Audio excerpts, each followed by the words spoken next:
The Grief Resource Network was established by the Rochester Board of Education in 1974.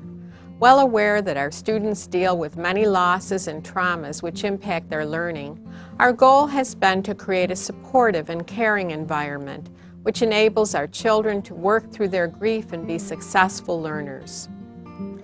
Our ambitious mission has been nothing short of culture change which engages the entire school community.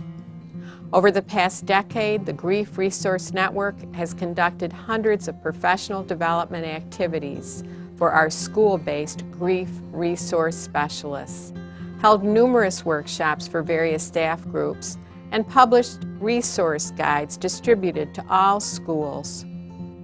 This video is the companion to When Grief Enters Your Classroom and our Best Practices publications.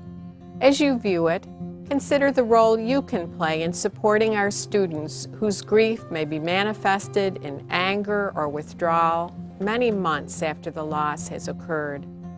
Always remember the power of a caring presence. Remember, too, that the Grief Resource Network is here to assist you in this vital educational mission. As educators, there are many innovative ways to reach our youth to resolve difficult situations and mounting grief in their daily lives. Through effective professional development, the Grief Resource Network has identified a collection of best practices that staff can use to engage students and help deal with emotional struggle in such a way that is both effective and puts children at ease. Some of these effective strategies come in the form of classroom activities, forms of personal expression, group counseling, creative projects, and sound management of resources at our schools. The following is a collection of some of these successes in our schools, which we hope will inspire staff to be innovative in how we help our children through the worst and best times of their lives.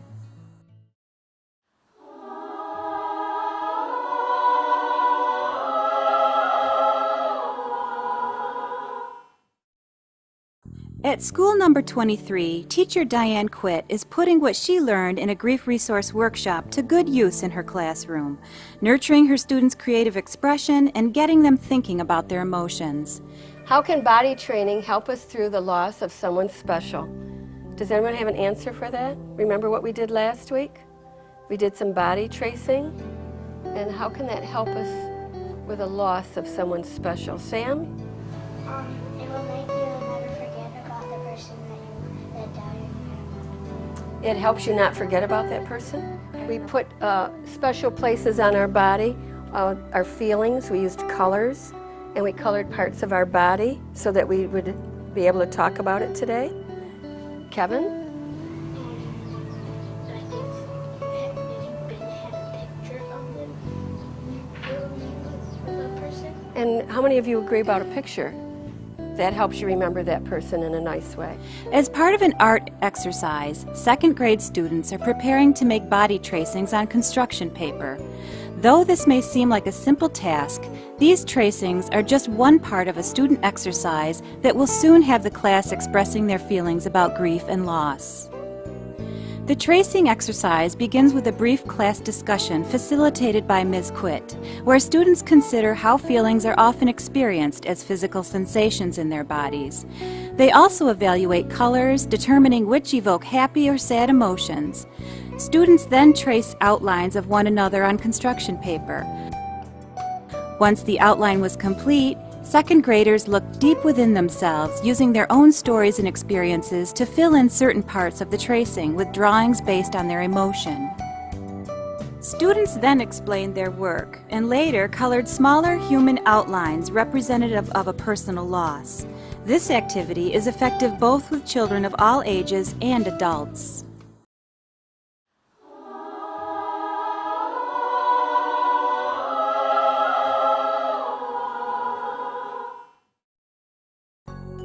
At Jefferson High School, a group of students in Ms. Bianchi's class have not only been using their creative writing skills as food for thought, but also therapy for their soul and mind. Each year, Jefferson High School students prepare for a poetry slam where they showcase their best work for the school community. Behind closed doors, however, these students meet regularly throughout the school year, using their poetry as an outlet for the pain they live with every day. The next one is called Eyes Drop Blood. It refers to a vision in the community. Eyes drop blood, and the town now a flood. When the sun comes out and the town's dried up, all is red like the flag from the bull. Target to the enemy, weak beyond all doubt. Drop, drip, drop, then drip. One falls down, puncture bleeds. My feelings are the last thing I start. Mama's going insane, she can't take the pain of the screams and tears and lost memories.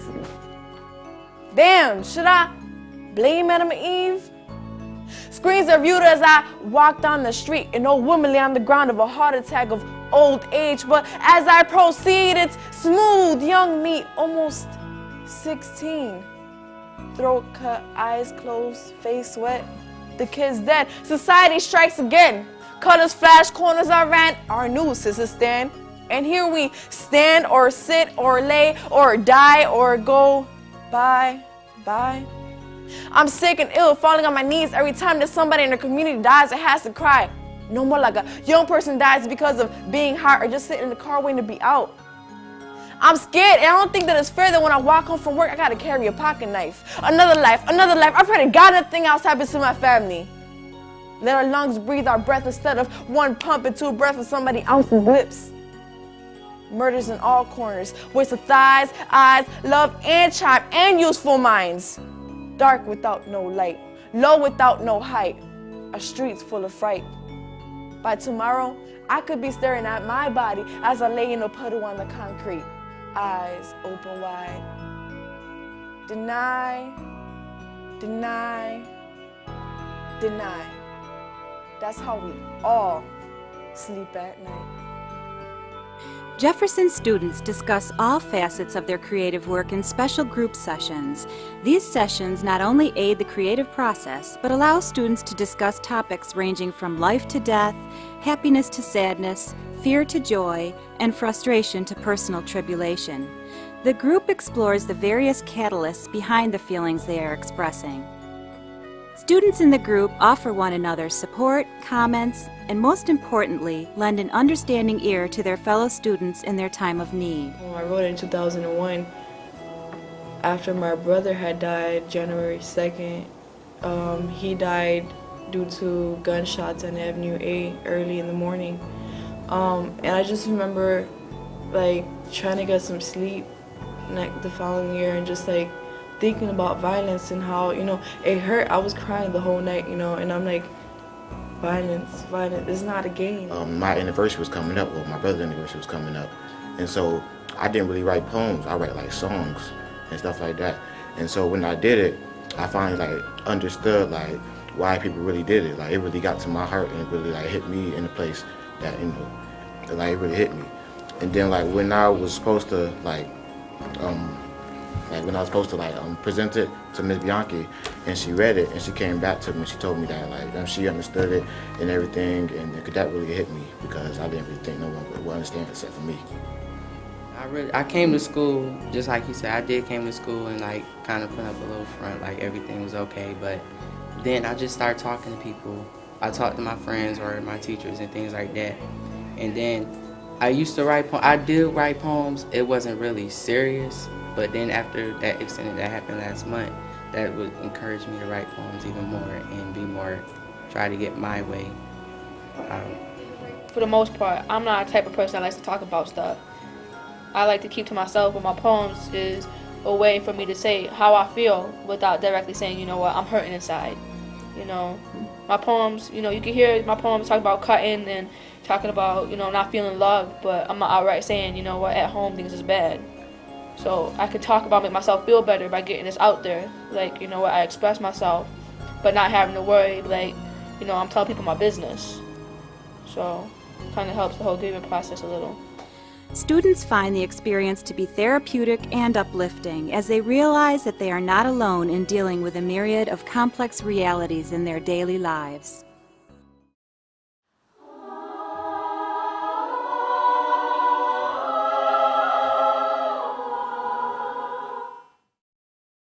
As students grow older, there is considerable pressure for social acceptance, especially at school. Students often attempt to present a face of normalcy, but inside still need the support of others to overcome the painful void of grief and loss.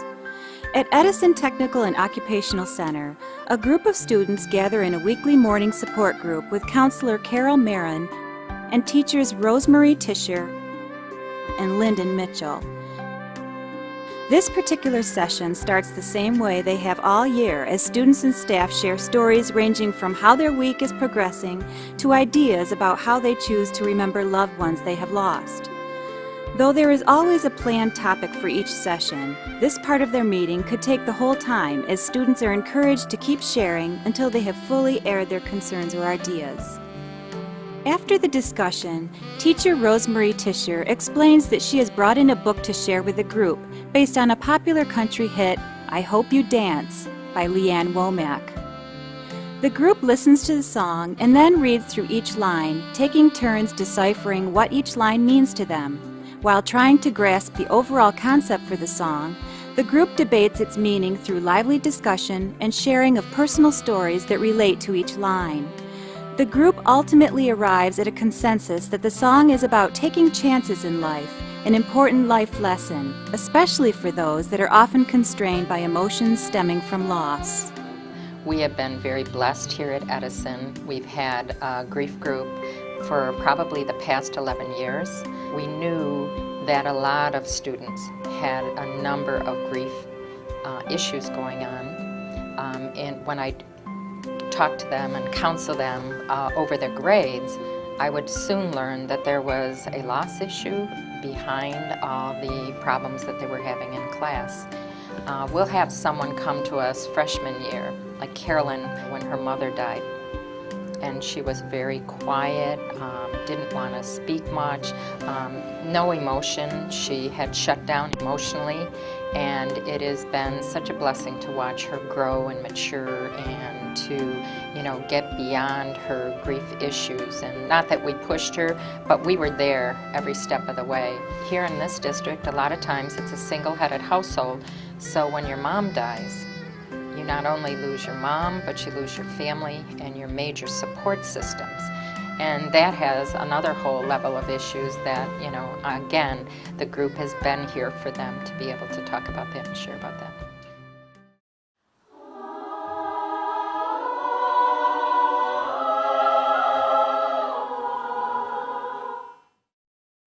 Author Oscar Wilde once wrote that man is least himself when he talks in his own person. Give him a mask, and he will tell you the truth. In this day and age, this idea of humans wearing masks to hide their true emotions is reality for many. At school number 20, students have been constructing masks with district social worker Greta Davis. The activity is both fun and engaging for students and is like any other art project on the surface. However, mask making is intended to give greater understanding of how people hide their true feelings and reactions about life-changing events. This particular day, the class begins by discussing different forms of human emotion and reading a poem about self-esteem. Okay, and what we've started to work on was our mask making project. And we talked about what the mask represents. And some of what we talked about was a facade, when we use a mask to kind of disguise who we really are or how we're really feeling. And you've all done a beautiful job of starting to create your mask. And what we're going to do throughout today is to add a little finishing touches to the project. But first I'd like to talk a little bit about feelings. That we all have a wide range of different feelings, and then I brought my feelings frogs to kind of demonstrate those different feelings. And what I thought we would do is we'll share a little bit about what do we tend to do? How do we express our feelings? What are some ways we express our feelings to others? Anybody can think of ways that you express if you're upset? How do you express feeling upset, Ariel? I talk to somebody about it. Okay, that's a very good way of expressing a feeling of being upset or being angry. What about when you're happy? What do you do, Rosalie, when you're really happy?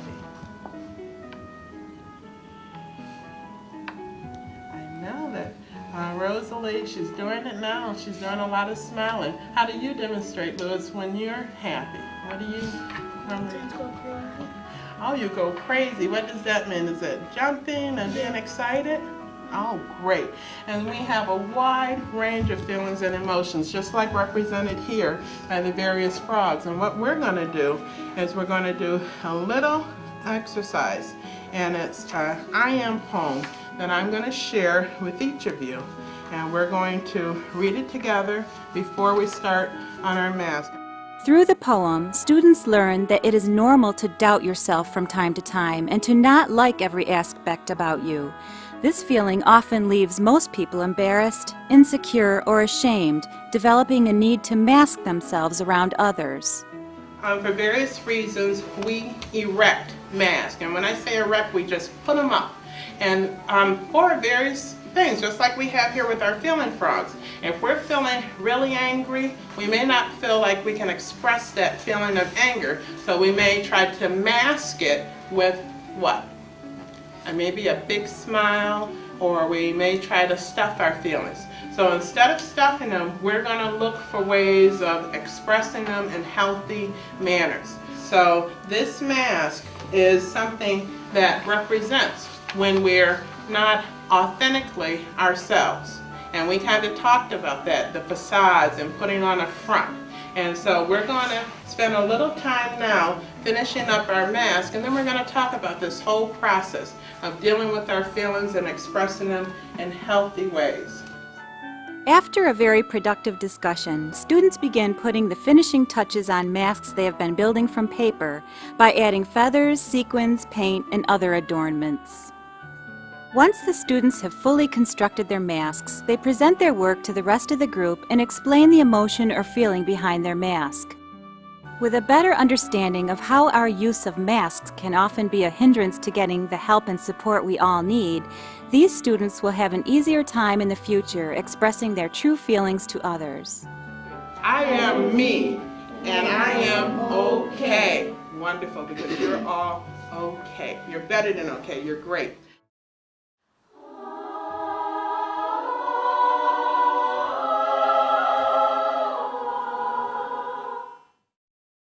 At Rochester's East High School, staff cannot anticipate a tragic event. But through careful planning, East High staff has developed a plan for delivering grief and loss services to its student body in reaction to most traumatic occurrences at school or in the community. On hearing of a loss of a student or staff person, the first step is not engaging students like one may think. The principal must take care with this information and verify that a loss is not a mere rumor, but grounded in fact. This is done by contacting police enforcement agencies to verify any information concerning a student loss through the school's security officer and await confirmation of its accuracy. Once word is received back from police, a brief staff meeting of the principal, school security, the lead counselor, vice principal, and any other staff directly involved with a student is held in the school's main office. The group discusses a brief plan for the day's events, taking care to consider what is best for the student body as a whole. The vice principal calls a second meeting, this time with the school's guidance staff, to divulge any pertinent information and discuss more plans for various levels of student support and grief counseling. Once all preparations are set into motion at the school, the principal addresses the student body on the school's public address system, informing them of the loss to the school family and letting everyone in the building know that support is available to them should they desire it. Some of the many areas of support currently in the East High School plan are a student memory wall. Through the use of the wall, students can leave messages or memories to help with their grieving. During this time, counseling staff is also present to talk with students one-on-one or in small groups to discuss any feelings they may have. Student Support Center. At the Student Support Center, students can gather in smaller groups with a member of the school's counseling staff to discuss their feelings of grieving and loss. Therapy Dog. Probably the most unique form of therapy at the school comes from special visits from the school's therapy dog. Pets are known to provide comfort to humans that they cannot receive from another person, and the students seem to appreciate having a furry friend around when they are feeling extreme feelings of grief.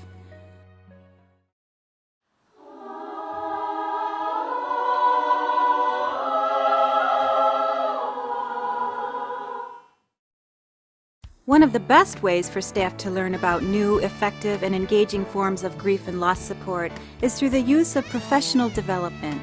As humans, we must acknowledge that we don't always have all the answers. Through shared best practices of all staff across the district, we can build a vital list of activities and resource tools that will ensure that all staff provide the best care they can for students.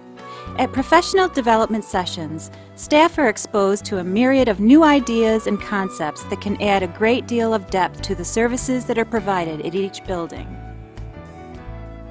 Over 13 years later, the Rochester Board of Education continues its vow to provide resources to our grieving youth and is fully supported by Dr. Manuel Rivera, Superintendent of Rochester City Schools, who is committed to providing the education our children need and the level of support our students deserve. The success of a school district is dependent first and foremost on the quality of its educational program. Here in the Rochester City School District, we recognize that creating a culture of caring and emotional support for students is also crucial to academic success. In 1994, the district established the Grief Resource Network. School staff members volunteered to be trained in understanding the language of grief, helping students cope with loss, and turning their emotional struggles into opportunities for growth. This valuable network of staff effectively assists our students in dealing with grief and loss in healthy ways. That in turn allows those students to maintain their focus on learning. The positive support provided to our students at their most troubled times is valuable beyond measure as we foster their social, emotional, and academic growth each day. In the morning when I get up, to the closing of the day, and when I'm sleeping, I choose peace. I choose love. I choose joy. I choose peace. I will not hurt you with my hands. I love you. I need you to survive. I will not hurt you with my words. I love you. I need you to survive. You are important to me. I love you. I need you to survive.